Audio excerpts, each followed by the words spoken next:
Welcome to Perspectives. Dr. David Moore has practiced medicine in Marion since 1994, but he started his career in Riverside, California. All that from a life that started in the ghettos of Indianapolis. Now his work outside the hospitals and clinics is spent trying to catch young people before they get in trouble and pointing them in the right direction. So he tries to be a healer in and out of the examination room, and we're pleased to welcome Dr. Moore. Thank you. After 22, 23 years in Marion. It's been the best years of my medical career, being here, right here, back home in Indiana. And we've been sharing a little bit about moving from California to Indiana. Our earthquake moved you there, and what got you to California was the blizzard. So it's cataclysmic events that caused you to move. Yes, and I thank God for both of them. Well, that's when you get a message from above that it's time to move. So we're glad you settled in Marion and no major disasters happened as long as a while. Take me back to those times. You call it a ghetto in Indianapolis. It's now part of the city where you say I-70 ran over. What was your home life growing up, and what was that situation like? A ghetto can be a strong term for people. Why do you say it and then embrace it in some ways? A ghetto meaning an area that's kind of cordoned off, where poor people live and are held there by circumstances, economics, and police forces. As a kid, I didn't experience or realize any of that. I didn't know that there was an alternative way of life. And it wasn't until I was in college at Indiana Central College, now University of Indianapolis, that in the 60s that I heard the term ghetto, and it became a word, and realized as they were showing pictures that the movies, the videos that they were showing, as movies in those days, was my neighborhood, in fact, the back of my house, and begin to understand that there were forces that created a disadvantaged group of people that were held there, and that I lived in the middle of that. 12 children? There were 12 of us. My family originally came from Mississippi. Moved to Indiana. It was a piece that I did for one of our family reunions that we have, that my older brothers lived in Jackson, Mississippi, and as they were becoming teenagers, they would not step off the sidewalk. And blacks at that era, if a white came along the sidewalk, they had to step out into the street until the white passed, no matter who it was, how young they were. And my two older brothers wouldn't do it. And it was just going to be a matter of time when they were killed. And so my father left as a sharecropper, found work in the factory. As soon as he could, he brought the family up. And I was the first one not born in Mississippi. I was number 11 of 12. That was there. So native-born Hoosier. Native-born Hoosier, right here. With 11 or 12 children at home, mom and dad are working very hard, I would imagine. Very busy. We had a stay-at-home mom, and it wasn't a stay-at-home mom because working moms were not part of the idea. It was what a mother did. But yeah, my father worked and worked hard. There were limits to what kind of works that were available to blacks at that era. But what era are we talking? What years are we talking about? I was born in 1946. Okay. So we're talking in the era of the early 50s. So better than the South was coming to Indiana, but still limitations. Yeah, it was still limitations. The South was dangerous for blacks. The North was not so much dangerous, but there were just great limitations on opportunities. What was childhood like for you? I thought I had fun. There was one of us every 2 years, and my father's brother had kids about 2 years apart. So we had each of us kind of had a coupling to play with, and it seemed to be a safe place to be. I would never dream of letting my children do what we were able to do safely because the neighborhood took care of us. And if I misbehaved 3 blocks away from home, before I got home, my mother knew it. And if a neighbor decided to discipline me, my mother would say, did you get him hard enough? And not other things, so that the neighborhood took care of the kids. And we really belonged to a community. And it felt safe and welcoming, and I loved it. What flipped the switch for you that made you say, I want to go on to college and then medical school? I mean, several steps there, but I would imagine not everyone's going to college. Maybe was it family influence, or what were some of the things that changed that for you? What family did for me in terms of opportunity was a sense of I'm okay. I knew a sense of my place in the world was down here where blacks were, but not because I wasn't okay, just because there wasn't opportunity. Something that happened to me that I didn't realize until very recently is that I didn't know how to read. I didn't know how to take words and phonetically sound them out and come up to a word. I did sight memory. And I remembered words so that as I got further along in school, I couldn't learn and I couldn't do and I didn't know why that was, so I misbehaved in school. Not because I wanted to be bad, but because I didn't know what to do. And in junior high school, and I barely passed each year along the way. The teachers knew that I had potential, but I wasn't performing. And in junior high school, my first year there was a teacher named James Spears who said, and he made a big rancor about it, but he said, David, you can do better. And his relationship to me made me look inside of myself and say, I can. I still didn't know that I didn't know how to read, but I put effort into it and I put work into it. And around that time, the neighborhoods were starting to turn less and less safe, and more bad things happening. And so there was one of the few black teachers in our school organized a Future Teachers of America Club.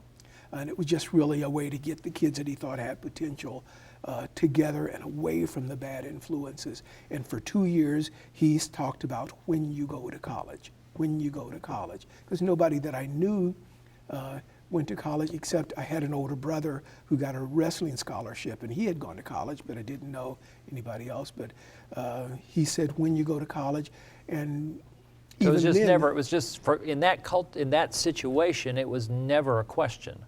It was always when. It was for him. It was when, but I still didn't even know. I got a scholarship from Eli Lilly. I got a scholarship for $500 for writing a paper, and so as the school year ended, I went to the office and said, "When do I get my money?" And they said, "This is a scholarship. You've got to go to college." And I said, "College? How do you go to college?" And they said, "Well, you have to find a school and fill out an application."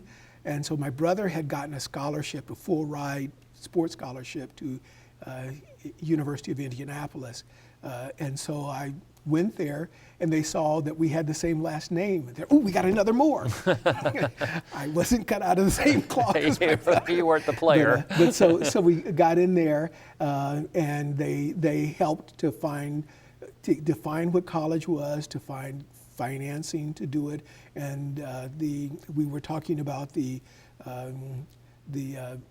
Church of the Nazarene United Brethren. There was a group that provided some scholarship money for books and got started. And that Mr. Mosley, who said, when you go to college, the funds from Eli Lilly, the help of the school to open the door, because I was not, although I was on the dean's list, the honor roll at my high school, the level at which they taught us was nothing compared to the kids that were there in school. So they opened the door and provided support until what I could do could match the challenges that were ahead. And if they had said, open the door, you perform, I never would have made that transition.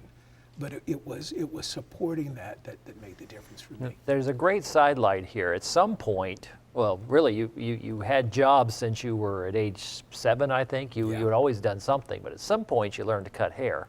Yeah. And So, did that happen in college, or was that a trade you picked up in high school? like I say, there was a shifting in the demographics of our neighborhood, and the school that was there, Manual High School, moved to further south, and the school building that was left behind was turned into a vocational school.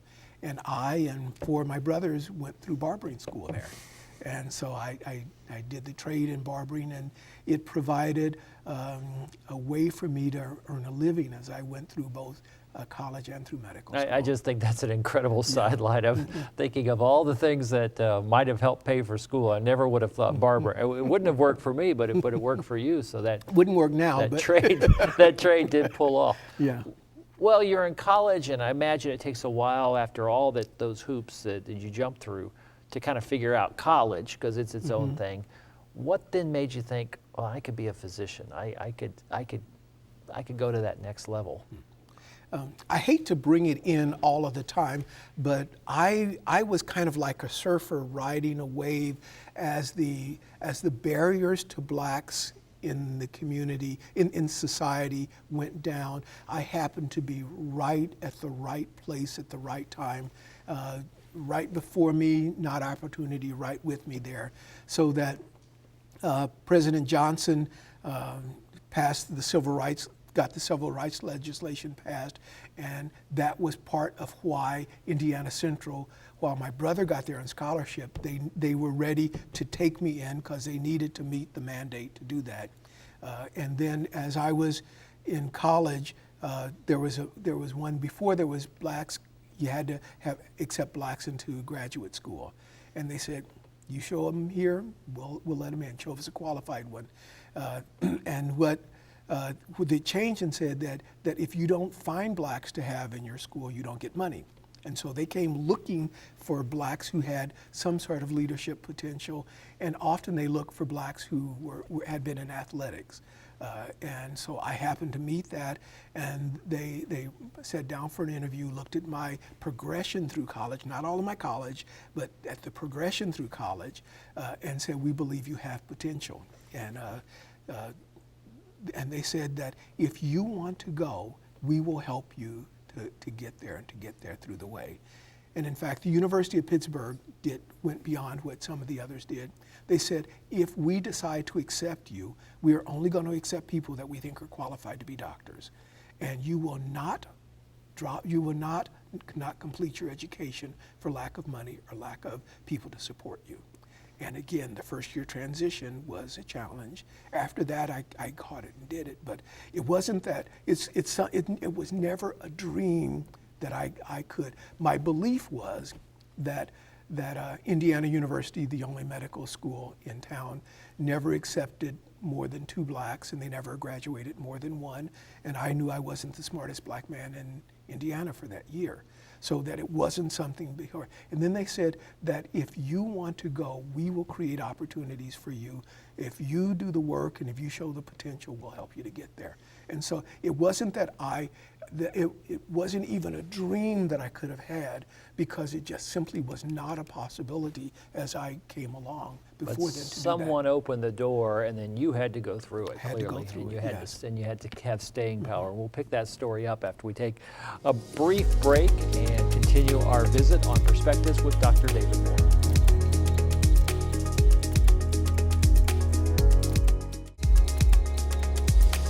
And Dr. David Moore continues his work on top of the demanding schedule of an OBGYN. There was a little journey to Riverside, California after med school that we'll just gloss over because we don't want to talk about California. But you come to Marion, Indiana, real briefly in 1994. What was the nature of that assignment? Were you trying to get back home, or what was the attraction to come to this area? Well, I wanted to leave Riverside, California, but I wanted to get close to home, because despite all the warmth and sunshine, I missed family, and I wanted to be closer to there. So an opportunity came here in Marion, and I moved here and have thoroughly enjoyed my 23 years here. Why? When I lived in California, I did not know of the five homes around us. I knew two of my neighbors.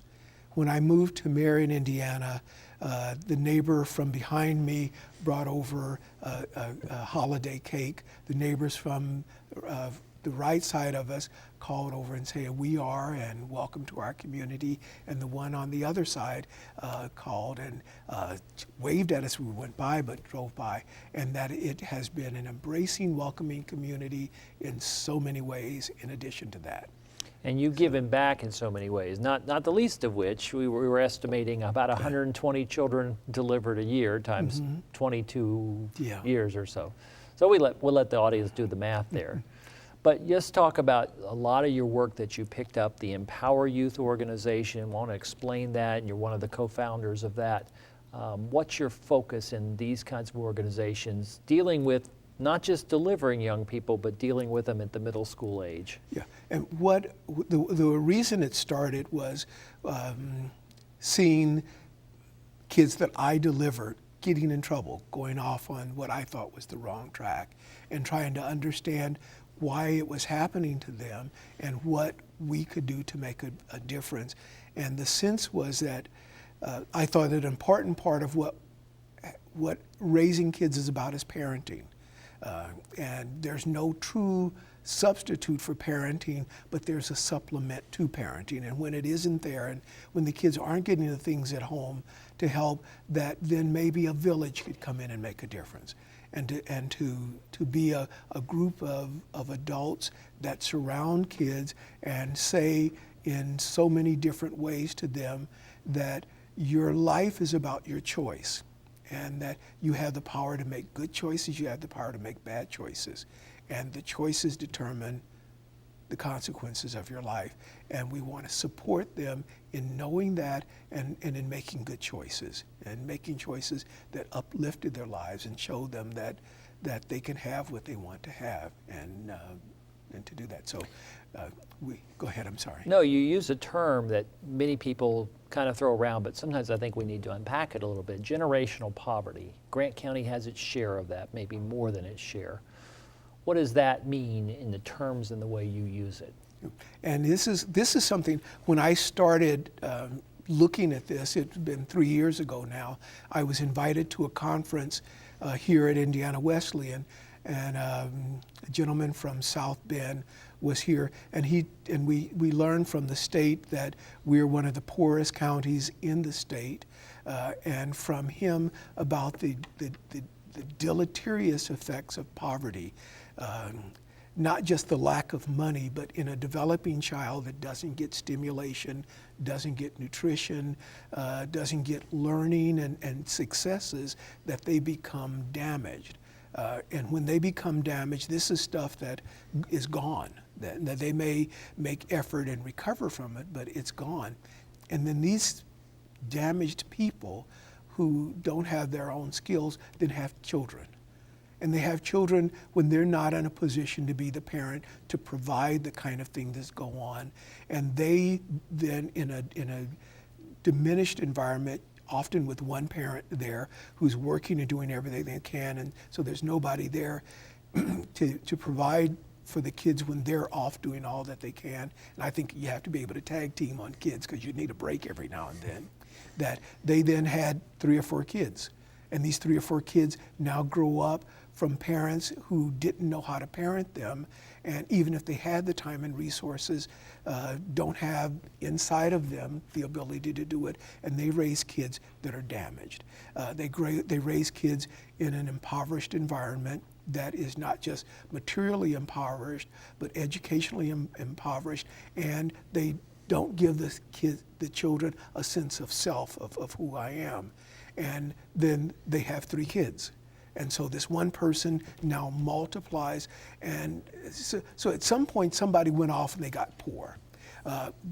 But they had the opportunity and the parents to do it.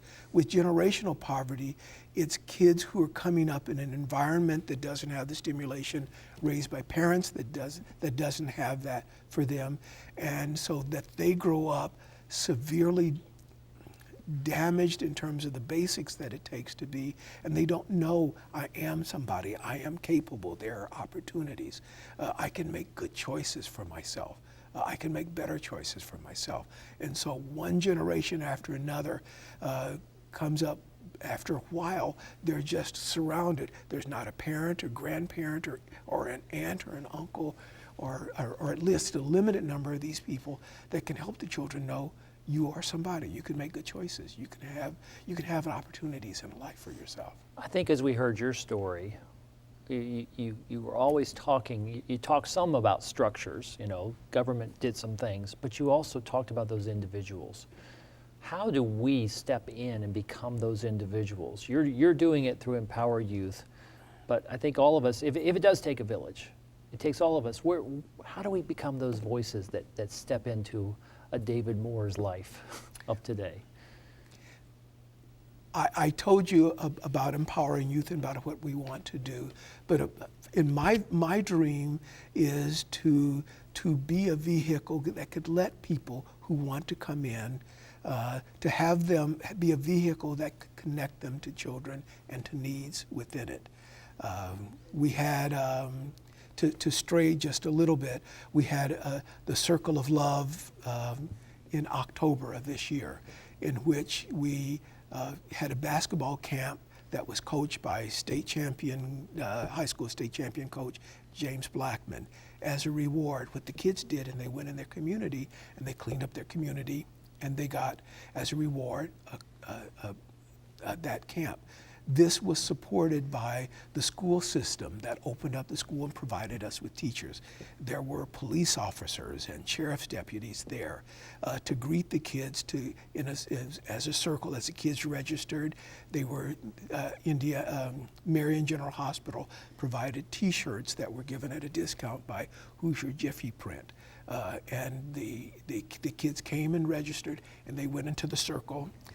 And one of these caring adults said, "Who are you? What's your name? What's your dream? And here's a shirt." Jimmy John's provided sandwiches for us. Subway provided sandwiches. Bobby Ormsby from the Black History Club was there, and there was just a whole group of people. And in the streets of Marion around McCullough were teams of people helping youth, supporting them clean up. They came back and they talked about what did it feel like to give to somebody else and to be that, and to know that this basketball camp that was beautifully put on was something that we earned by what we did and choices that we made. And so I'd like, for my vision of empowering youth, is to have something like that. Bo Hamner has a part of Serve Grant County to do that. I want to take that idea and move it on so that there are organizations, good people doing things in Grant County, and to create an interface where people can give what they can give, what they want to give, what they have the time to give, and we make sure it makes a difference, a positive difference in the life of kids. And to build on that so that we can have a bigger way of letting people who want to give. And not everybody has 10 hours a week that they could do. They may have 2 or 3 hours a week, like what we had on that weekend. Michael Moffitt ran between the kids at Indiana Wesleyan who were cleaning up along the river and the kids in the inner city who were cleaning up along the city. But he had this time to give, and we found a way to make what he had to give as he was out walking with the kids to make a difference in their lives. Closing seconds, you're 70. What keeps you going? Isn't it time to retire? I love what I do. If I worked in a factory where I was backbreaking and I hated it, then I might not do it. I went to school a whole lot of years to do this work, and the work to me is service, and I love serving. And you challenge us too. Good. You challenge us to give something back. It does take a village, and we're a part of it. Dr. David Moore, thanks so much. Well, thank you. I appreciate it. Thank you. Perspectives is about the stories of Grant County people just like Dr. David Moore, people who've given back. And if you have some stories, people like you'd like to tell us about, and you'd like to send those along to us, please email us at wiwutv@nwest.edu. That's indwes.edu, or send us a note to WIWU-TV, 4201 South Washington Street, Marion, Indiana, 46953. I'm Randall King. Thank you for joining us as we meet and greet local people on Perspectives.